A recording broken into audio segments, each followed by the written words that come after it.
Hello అందరికీ. మార్కెట్లో టమాటాలు చాలా తక్కువ ధరకే దొరుకుతున్నాయి కదా, కాబట్టి మనం ఎక్కువగా టమాటాలని యూస్ చేస్తూ ఉంటాం. టమాటా కర్రీని ఈ విధంగా ఈ పొడులతో గనక చేస్తే చాలా రుచిగా ఉంటుంది. ఒక్కసారి తప్పకుండా ట్రై చేయండి. ఆయిల్లోకి జీలకర్ర ఆవాలు వేసి చిటపటలాడిన తర్వాత ఒక ఆనియన్ తరుగుని యాడ్ చేసేసుకొని, కొంచెం వెల్లుల్లి తరుగుని కూడా యాడ్ చేసేసుకొని, కొంచెం పసుపు కరివేపాకుని కూడా వేయించుకోవాలి.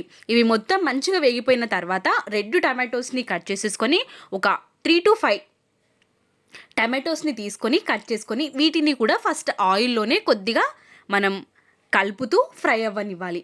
ఇవి మొత్తం కొంచెం వేగిపోయిన తర్వాత వీటిలోకి టేస్ట్కి సరిపడా సాల్ట్, కారం వేసేసుకొని కొద్దిసేపు ఉడకనిచ్చి, ఇప్పుడు ఇందులోకి కొంచెం కొత్తిమీర, పల్లీల పొడి కానీ నువ్వుల పొడి కానీ యాడ్ చేసుకుంటే చాలా సూపర్గా ఉంటుంది. ఒక్కసారి ట్రై చేయండి.